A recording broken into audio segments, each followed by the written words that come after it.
Halo, selamat berjumpa kembali dimanapun dan kapanpun kalian berada.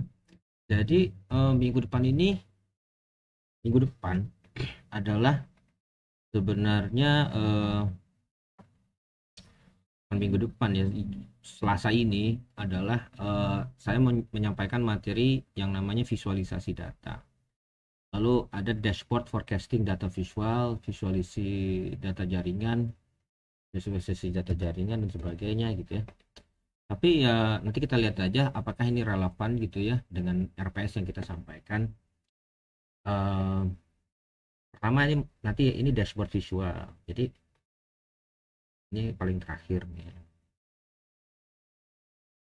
Kemudian visualisasi data jaringan. Kita lihat nih nanti seperti apa sih. Tapi kedua ini ya jenis-jenis data dan visualisasi data oke lah ya. Sesuatu yang sebenarnya tidak rumit untuk dijelaskan. Oke, kalau kita melihat mengacu pada materi kita yang terakhir, itu di sini ya pertemuan kelima itu ada pengolahan data. Data itu adalah fakta ya. Nah, data itu bisa langsung dilihat oleh indera first hand, dan itu kayak kalau kamu mendapatkan langsung gitu, first hand melalui indera. Nah, akan tetapi informasi itu adalah sesuatu yang sudah diolah. Jadi informasi itu adalah sesuatu data yang telah diolah. Kalau data itu langsung memberikan value-nya jelas gitu dengan ukuran-ukuran tertentu. Makanya ukuran-ukuran tertentu itu ada satu angka uh, numerical ya atau alfabetik, atau memang sudah ada labelnya, sudah ada tandanya gitu. Kita menggunakan alat dan itu di situ kita langsung tahu oh ini tuh apa gitu. Uh, jadi data itu kemudian diolah menjadi informasi. Nah, informasi uh, itu juga uh, artinya suatu argumentasi ya, menggunakan koheren. Jadi ada hubungan-hubungan gitu. Tetapi kalau misalkan ada data yang kita bisa lihat langsung, itu fakta dan itu nggak perlu diinterpretasikan lagi gitu. Nah, kalau misalkan data itu perlu interpretasi karena saking saking banyaknya itu gitu. Nah, minggu lalu kita menggunakan visualisasi ya. Jadi menggunakan grafik chart dan sebagainya. Dan saya menggunakan konsep struktur ya. Everything has a structure and every structure is unique. Nah, ini gambarnya ini sebenarnya chart dan saya menggunakan AI dan hasilnya seperti ini sih, menarik juga ya. Dan data ini ya sebenarnya pada dasarnya adalah tabel. Nah, memang ada banyak perdebatan sekitar kalau informasi itu data bukan gitu ya. Ya bukan ya. Kalau informasi itu adalah argumentasi yang sudah memiliki kebenaran koherensi. Jadi ada kesinambungan, ada hubungan. Tapi kalau data itu nggak perlu ada hubungan-hubungan lagi. Makanya data itu istilahnya namanya inherent. Inherent itu adalah ciri-ciri yang melekat. Gitu. Kalau pohon itu pasti melakukan fotosintesis. Sebuah tumbuhan itu melakukan fotosintesis. Oh, ini fakta. Faktanya di mana? Ada di buku, ada di berbagai hal gitu. Ketika kamu melakukan pendataan, yaitu misalkan, oh ya, tumbuhan itu melakukan fotosintesis. Bagaimana dengan pohon? Bagaimana dengan semak-semak? Atau bagaimana dengan bunga? Nah, itu data tuh, kamu mencari data. Dan di situ para peneliti kemudian menggunakan koherensi. Ternyata tumbuhan itu melakukan fotosintesis lewat daun, tapi ada tumbuhan yang nggak punya daun misalkan. Nah, itu terjadi di mana gitu. Ternyata ya ada tumbuhan yang menyimpan makanannya gitu, lalu menjadi umbi-umbian dan sebagainya. Itu adalah pengolahan-pengolahan. Informasi bisa menjadi data, tapi harus ada validitasnya. Jadi validitasnya siapa? Dalam data analisis, validitasnya itu adalah kompetensi seorang analisis. Nah, di sini disebutkan ada 3 cara diorganisasikan, diklasifikasikan, dan kemudian disajikan ya. Ketika sudah disajikan dan kemudian disampaikan. Apa perbedaan antara disajikan dengan disampaikan? Ketika disajikan, itu sebenarnya tidak ada koherensi yang uh, kalian bisa langsung ambil kesimpulan. Tapi kalau sudah disampaikan storytelling, itu pasti uh, sudah berisikan opini-opini, sudah berisikan forecasting, sudah berisikan apalagi ya, pandangan-pandangan yang mana pandangan-pandangan ini bisa saja berbeda satu sama lainnya. Tapi ketika data disajikan itu masih melekat ya, ciri-cirinya masih melekat. Penyajian kita ini sekarang pertanyaannya adalah kita visualisasi itu disajikan atau disampaikan. Terkadang ada terjadi kedua hal secara simultan dan memang agak sulit dibedakan, tapi nanti kita akan bisa lihat perbedaannya seperti apa. Ketika data disampaikan dengan storytelling, itu ada cara-cara yang meyakinkan, ada persuasi, ada retorika, ada dramatisasi. Dan ini memang sengaja digunakan supaya khalayak itu merasakan namanya user experience atau journey. Makanya ada consumer experience, ada learning experience, ada theatrical experience ya. Jadi itu memperlihatkan bahwa oh ya ini adalah pengalaman yang koheren dari satu yang lain. Nah, storytelling ini sangat efektif, tetapi juga ada caranya ya yang tidak saya sampaikan di sini karena ini agak berbeda, tetapi memang storytelling ini ada alurnya. Ya, bear with me, memang nanti akan ada kayak tumpang tindih satu sama lain yang memang kita harus melihat itu dari satu sisi yang berbeda.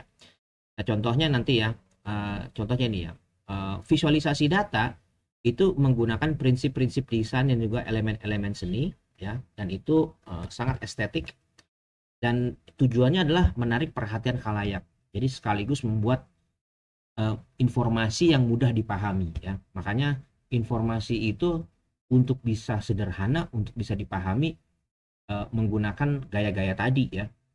Persuasi, dramatisasi dan juga retorika. Tapi kalau misalkan disajikan tidak perlu seperti itu gitu. Tapi memang kadang-kadang kalau udah melihat data disampaikan dengan cantik, orang langsung terkesima, udah langsung percaya aja, bisa juga seperti itu. Tapi memang itulah yang disebut dengan ya prinsip-prinsip desain dengan elemen-elemen seni ya, the element of art sebenarnya, elemen itu atau estetik. Ada principle of design and the element of art. Nah, ini adalah dua hal yang diajarkan ketika kamu nanti belajar multimedia sebenarnya. Oke. Nah, makanya apa namanya? Di sini kalian tidak menyampaikan lagi sebenarnya, tetapi kalian itu sudah memperlihatkan secara langsung bahwa ini adalah apa adanya, inherensinya. Makanya ada quote-quote yang saya berikan ya, don't tell me, but show me, a picture is worth 1,000 words. Karena visual itu menggunakan gelombang sinar yang mana lebih cepat ya daripada simbol alfabetik maupun numerik yang masih mengandalkan aturan membaca linear. Jadi kalau misalkan simbol alfabetik harus dari kanan ke kiri. Kalau numerik ada simbol-simbolnya. Tapi kalau misalkan visual itu langsung magic gitu ya. Nah, di sini itu sebenarnya saya ada berapa nih? Ada 9. Ada 15. 13 ya. Wah, ini ada yang kurang. Ya udah, nanti saya lengkapin.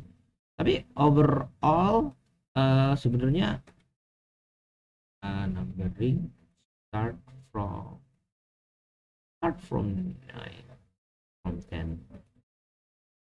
Berapa? Oh, ada 2, artinya 2 hilang ya.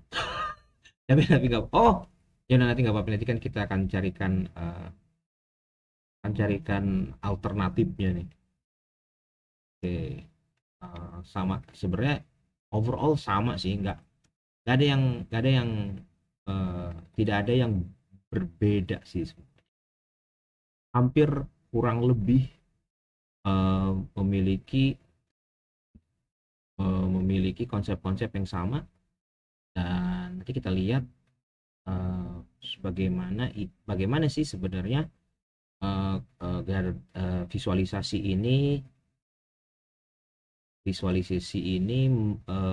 berbeda satu yang lain. Dan kadang kamu akan berpikir juga bahwa oh kok ini hampir sama seperti itu ya gitu ya, hampir sama seperti ini ya gitu ya. Memang nanti kamu akan lihat sendiri. eh, oh ya salah dong.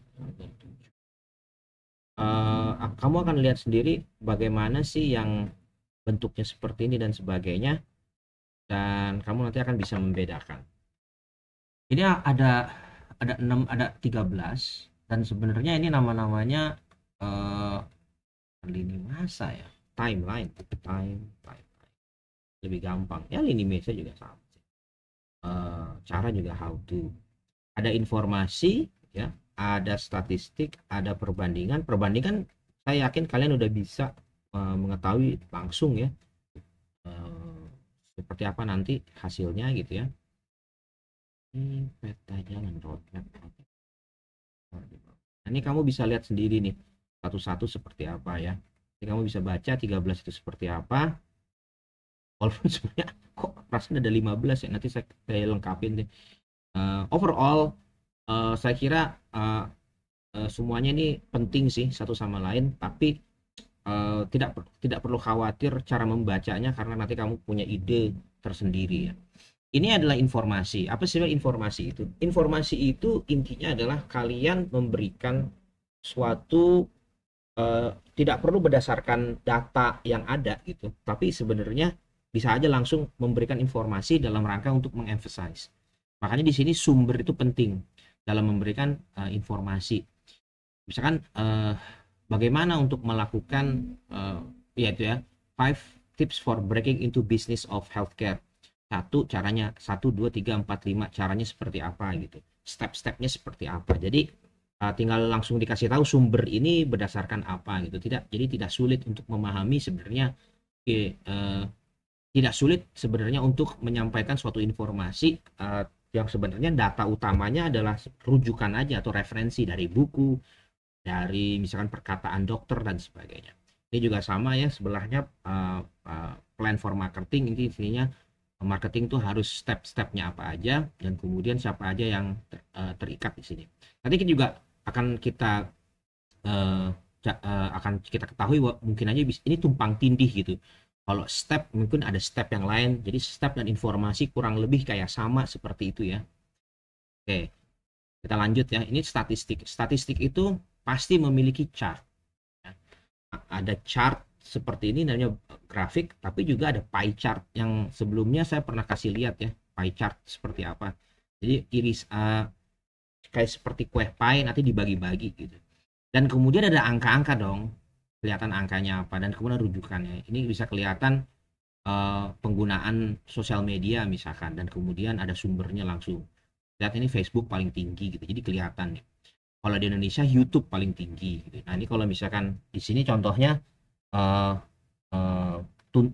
pemenuhan tuntutan pekerja nakes tenaga kerja kesehatan, dan kita bisa lihat surgical workforce, pharmaceutical personnel, dan ada angka-angka selalu seperti itu.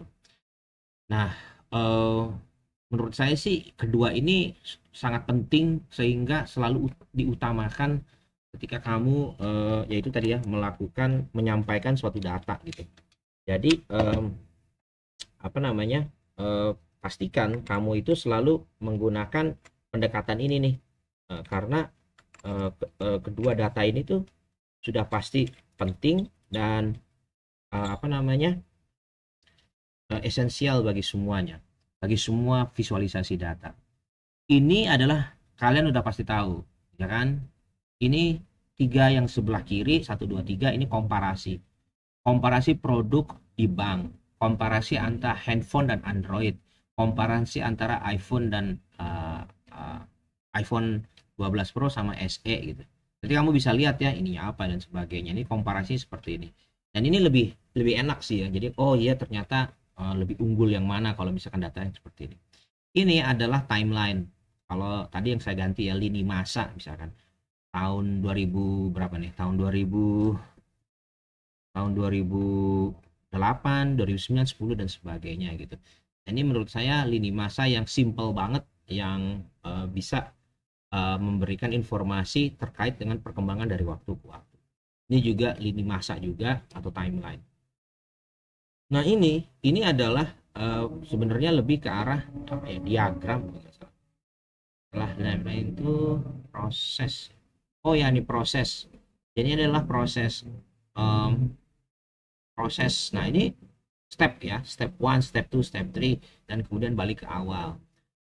Ini juga ya ada garis-garisnya mulai ke sini sini terus kemudian berjalan seperti itu, ada garis perjalanan. Apa bedanya dengan lini masa? Kalau lini masa ya memang dia lebih ke acuan waktu, tapi kalau misalkan step dia lebih ke acuan capaian. Kemudian setelah lini masa, steps ya, how to atau cara, proses bisnis kalau kami menyebutnya di pekerjaan saya sehari-hari, proses bisnis model atau flow chart juga kadang-kadang sama. Oh ya, flow chart ada lagi beda di bawah, tapi ini bisnis model seperti ini kan, langkah 1, 2, 3 dan sampai akhir. Dan selanjutnya ini adalah visualisasi data yang disebut dengan proses.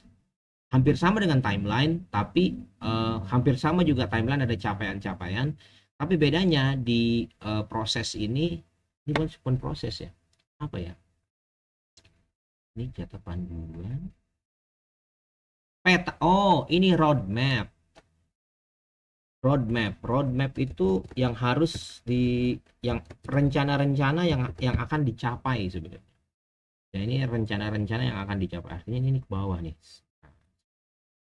Oke, ini roadmap itu capaian-capaian yang akan dicapai. Bentuknya seperti jadwal dan sebenarnya hampir sama, hampir sama, hampir sama seperti ini sih timeline. Tapi ini memang tumpang tindih di tiap hari. Makanya gini, saya ini kalau misalkan syuting gitu ya, pasti orang mintanya, oh saya minta timeline gitu. Ya udah, kamu jangan berdebat sama dia. Ini yang disebut timeline tuh ini sebenarnya. Tetapi kalau misalkan jadwal, sebenarnya lebih lebih benar ini sih gitu. Eh, prosesnya sampai sini gitu ya, dan selanjutnya.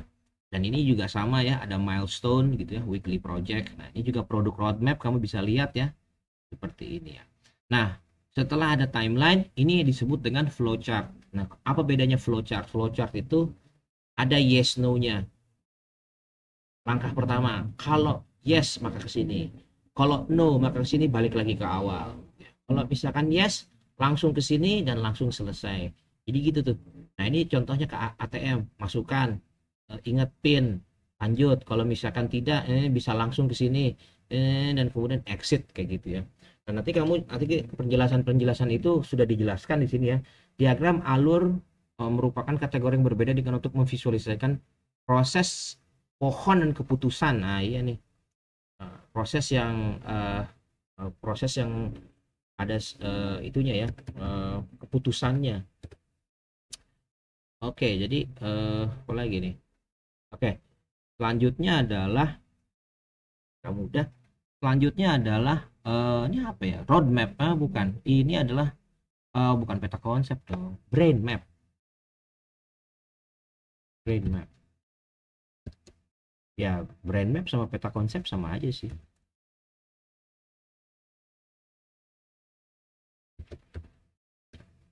Oke. Nah, ini brain map ini kamu bisa lihat bentuknya seperti ini. Jadi dimulai dari tengah dan dia bisanya berjalan keluar gitu ya. Dan inilah proses yang eh, kita bisa lihat ada kalau orang menyebutnya apa ya? Ada suatu eh, pecahan-pecahan dari pikiran-pikiran gitu. Kalau kesini ke sana dan sebagainya gitu. Kalau dalam penjelasannya, brain map itu adalah eh, jenis diagram hierarki untuk memvisualisasikan hubungan dan hierarki antar konsep. Hubungan antar konsep. Kalau diagram hierarki sudah ada juga di bawah. Ya memang saling tumpang tindih ya. Dan ini adalah diagram, inilah design thinking. Dan ini adalah diagram hierarki ya, ada tingkatannya dari yang tinggi sampai yang rendah. Ini adalah konsep anatomical ya. Ini kalau ini kalian sudah pasti tahu ya, ini adalah disebutnya lokasi, visualisasi lokasi. Bagian sunburst, nah ini ada seperti ini nih, lokasi, kemudian di mana terjadi dan sebagainya. Ini anatomical.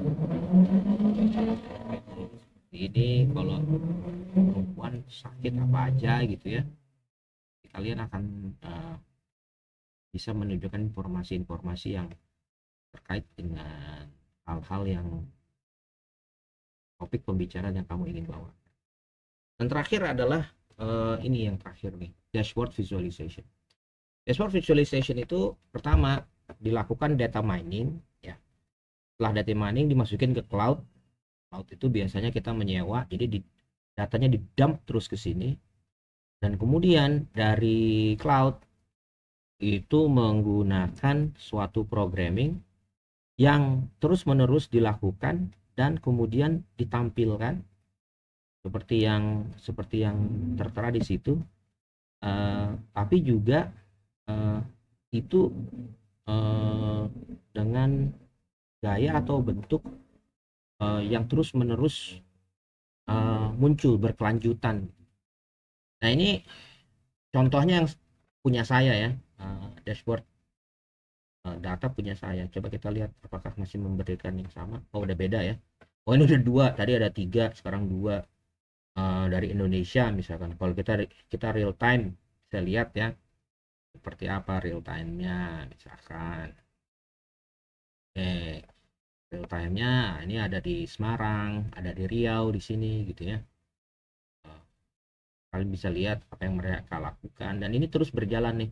Jadi di sini ya 1 minute ago, nanti akan habis gitu. Dan kamu bisa memperhatikan ini terus berjalan. Makanya di dashboard itu adalah suatu data yang terus berjalan ya, data berkelanjutan bisa diatur untuk memberikan informasi yang paling mutakhir. Yang paling mutakhir itu apa? Nah, habis deh nih ya. Dan kita bisa lihat, oh ternyata usernya turun dan sebagainya. Dan seperti yang saya berikan kemarin ya, apa aja yang dikunjungi, datanya dari waktu ke waktu, dan ada perbandingan negara mana saja yang berkunjung gitu ya. Dan ini gabungan dari yang visualisasi tadi.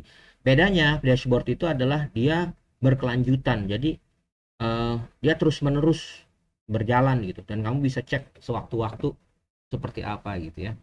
Nah kamu bisa lihat yang contohnya di sini, misalkan alurnya seperti apa gitu ya. Kalian bisa sini engagement, biasanya sih saya menggunakan explore misalkan. Terus dari explore, nah ini yang salah satunya adalah path exploration.